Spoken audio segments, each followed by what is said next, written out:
Santa Catarina, do censo de 2010 pro censo de 2022, aumentou em 44% o número de favelas. E a gente tá falando do estado que possivelmente tem a máquina pública mais organizada do país. Tem os serviços públicos que são prestados e organizados da maneira mais eficiente do país. E mesmo assim é um estado que aumentou em 44% o nível a quantidade de favelas, de pessoas morando em favelas. Isso demonstra o ponto de que, mesmo em Santa Catarina, que a gente tem uma gestão pública um pouquinho melhor do que no resto do Brasil, ainda assim a gente não tá dando conta de conter a favelização. E isso é horrível. E se continuar com o seu projeto, vai continuar não dando conta da favelização, porque o seu projeto não resolve a favelização. Eu concordo. Agora, eu acho que é um recurso a mais que a gente tem pra conter a favelização. Ponto. Mas a favelização que já existe, e, repito, tem uma questão de capacidade de gestão que a enorme parte... Eu trabalho no Brasil inteiro. A enorme parte, eu diria que 95% dos municípios brasileiros não tem capacidade de gestão para executar algo desta forma. E mais, isso aqui é absolutamente... É muito fácil de fraudar. Como se frauda, por exemplo, a questão do Airbnb em Nova York, que foi proibido. Não, beleza, olha só, por exemplo... E aí, se alguém conseguir um certificado qualquer que tá na casa de alguém... Beleza, ela pode morar. Você criou o custo, você não resolveu o problema, mas você conseguiu criar a sua peça de comunicação, entende? A gente tá tendo vários exemplos de fraude no cadastro único pra ter a concessão do Bolsa Família. Vão acabar com o Bolsa Família? Não, tem que trabalhar em cima disso. Então, a questão não é essa. A questão é que gera uma questão que é muito simples. Não é simples fraudar o Bolsa Família. Isso aqui, uma declaração de alguém que tem qualquer casa em um lugar. Como é que você As sabe pessoas se vão passar se a gente não for vender regulamentado da forma como isso vai ser feito? As pessoas vão vender isso porque o que você tem de vida eu tenho de tempo profissional, Matheus. Eu já rodei o Brasil inteiro. Mas aí é uma falácia. Não é uma falácia. Eu já morei em várias cidades do Brasil. Eu já rodei aqui. Eu sei como é que funciona. Eu já trabalhei em 2 prefeituras. Eu já tive 2 empregos públicos. Você fez gestão pública, eu fiz gestão pública. Eu tô te falando. A gestão pública brasileira não tem capacidade para isso. O ponto que você tá colocando aqui é muito simples de fraudar. É extremamente simples de fraudar, não resolve o problema e só aumenta o custo. E o que isso te serve no final de tudo, Matheus, é para você fazer um discurso ou uma peça de comunicação contra o acordo federativo. Você tá se chamando de xenofóbico? Não, mas é o que a então mídia tá falar. Não, mas aí é a mídia. Eu não sou a mídia. Obrigado. Eu não sou a mídia.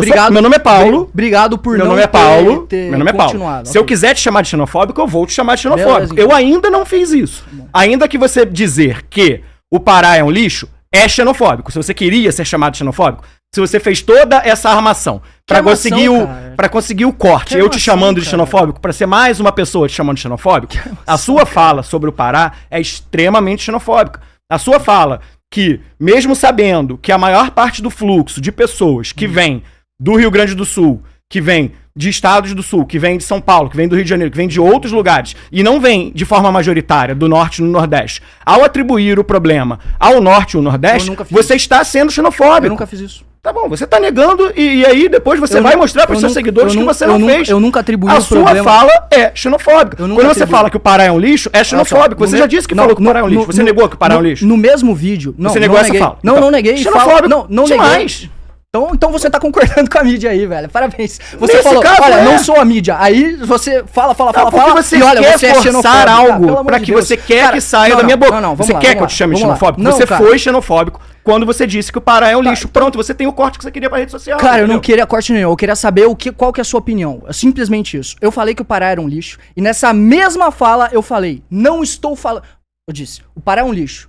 Obviamente não estou falando dos paraenses, e sim da forma como o estado é governado e foi destruído pelos governadores de lá. Você sabe muito bem que o Pará é governado pelo Helder Barbalho e pela família Barbalho há mais de 40 anos. Aliás, desde a década de 60 é governado por essa família. E a gente tá falando de um estado onde a sua capital é 57% favelizada. É a capital mais favelizada do país. 57% da capital de Belém é favelizada. E eu falei justamente sobre todas essas questões porque militantes do MBL de lá vieram me falar, olha, eu moro aqui nessa região favelizada, com os ribeirinhos, e os ribeirinhos, eles têm os ganha-pão, o ganha-pão dele com o rio aqui, mas o rio dele tá cheio de merda. Porque não tem saneamento básico, porque a gente mora na favela. E nada é resolvido, e a gente fica... E eu utilizei desse projeto justamente para denunciar essa lógica da política brasileira de manter os estados do Norte e do Nordeste na pobreza, que é pela distribuição do fundo de participação dos municípios ou do fundo de participação dos estados, os programas de federais que vão que tem um foco muito maior no Norte e no Nordeste e que nunca resolveram o problema. Mateus, sua peça de comunicação também não resolve dinheiro. O problema do Norte e do Nordeste. Não resolve em nada o problema do Norte e do Nordeste. A minha família fugiu da seca do Ceará na década de 40 e 50. A sua fala hoje impediria a minha família de sair do Ceará, porque não tinha onde ficar no Rio de Janeiro. E aí eu talvez sequer estivesse vivo aqui para estar debatendo com você, se a sua lei estivesse aprovada da maneira que ela está colocada.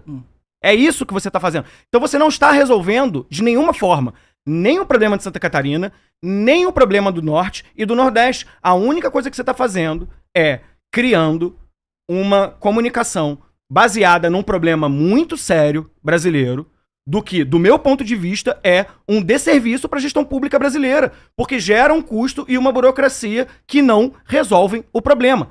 A sua intenção, ela é ótima, ela é a mesma intenção que a minha. Agora, você sabe, você já reconheceu o que é que, de fato, resolve o problema. E a sua indicação legislativa não está indo para resolver o problema. A sua indicação legislativa está indo para...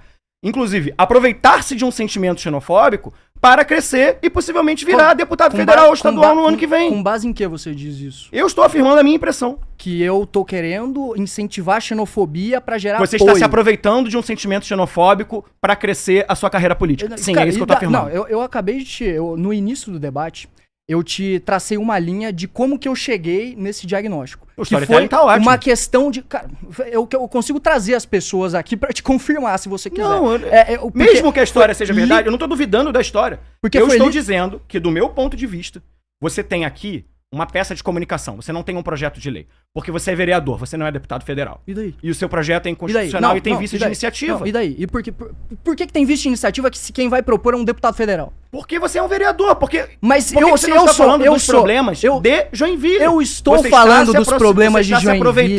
Eu estou falando do dos problemas de Joinville. Eu tô vendo o hospital regional ficar superlotado. Eu tô vendo o congestionamento aumentar. E isso não vai resolver o problema do hospital. Eu tô vendo o estado de Santa Catarina aumentar em 44% seu nível de favelização. Só que você votou a favor do PL 127 de 2025, que é parte da reforma administrativa, você sabe que isso prova o meu ponto, né? Você sabe que isso prova o meu ponto, aumenta o custo da gestão pública de Joinville. Você sabe que isso prova o meu ponto, né? Porque justamente pra gente conseguir ter um serviço... Vocês não eram contra o processo de aumento da máquina pública? Você votou a favor do aumento do salário?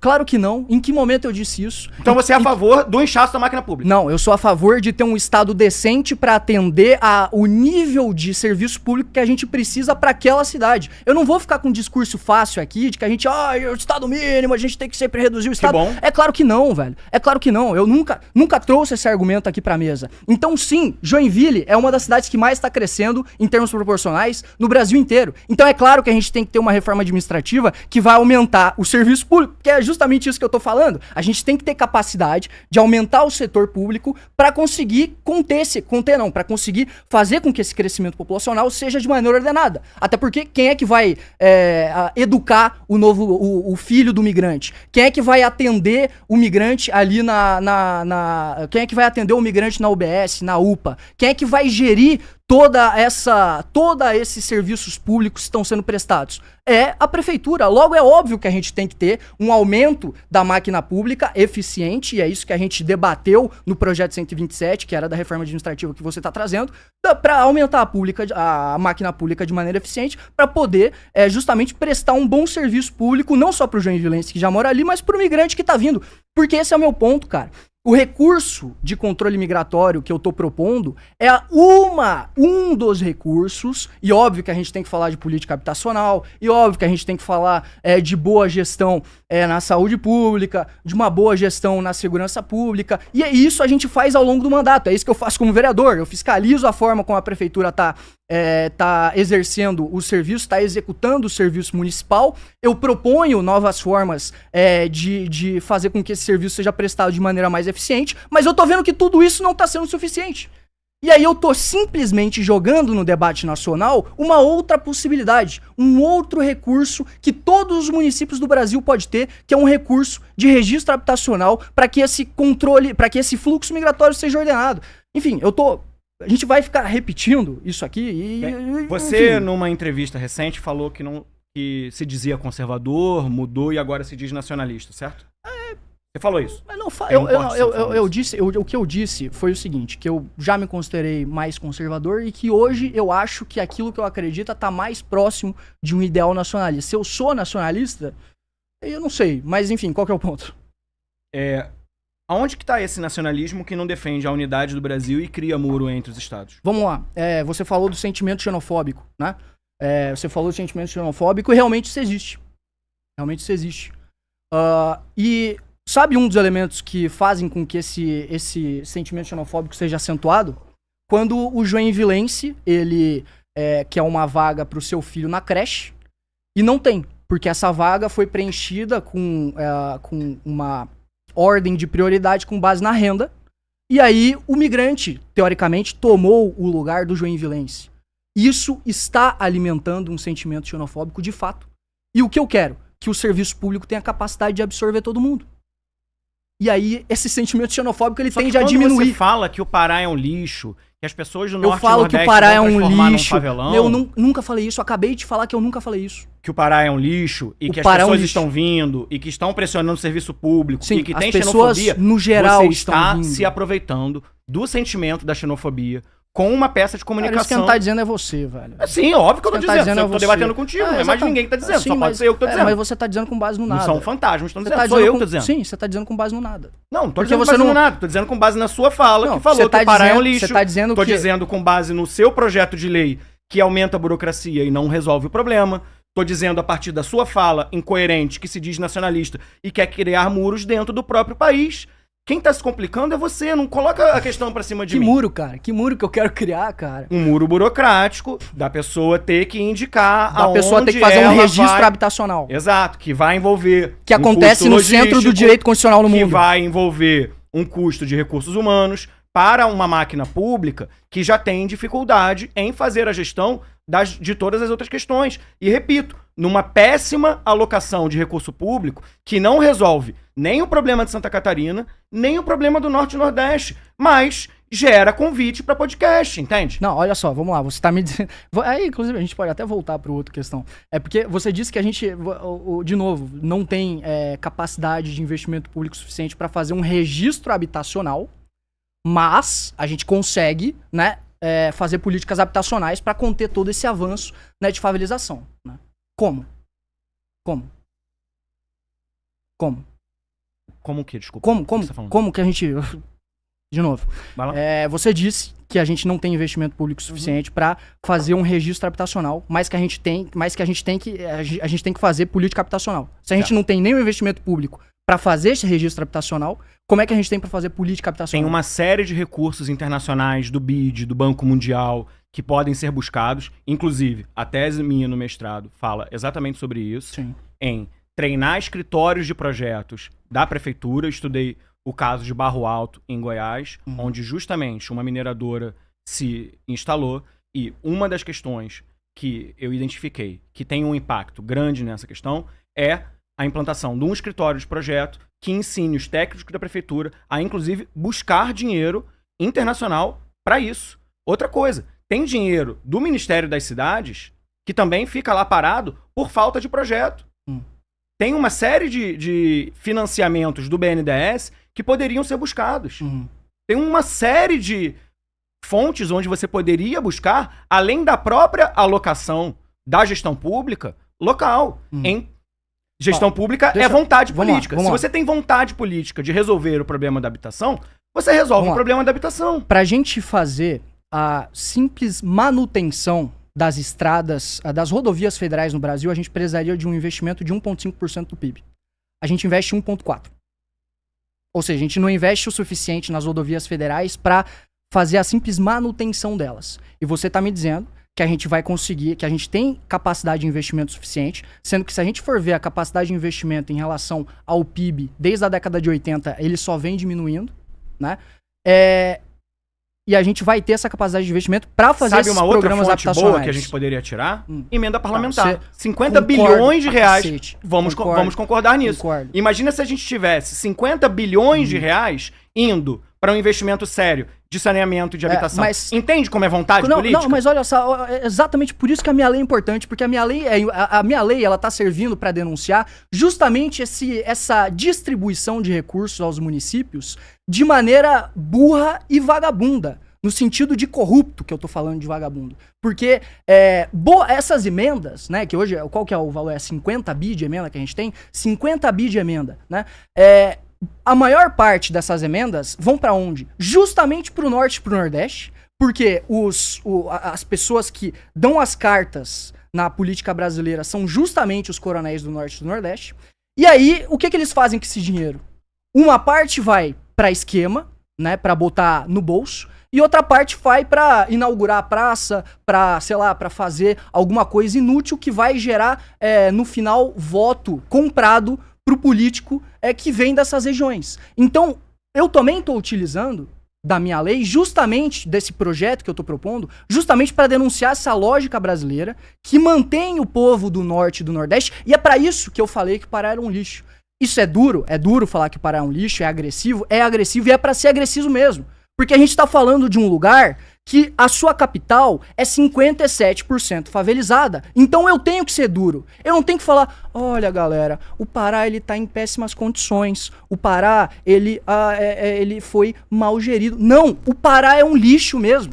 O Pará tá numa condição de criminalidade absurda, uma condição de urbanização completamente fracassada e continua mantendo os mesmos políticos há, sei lá quantos anos, há décadas, mantendo essa lógica de quase escravização do povo nortista.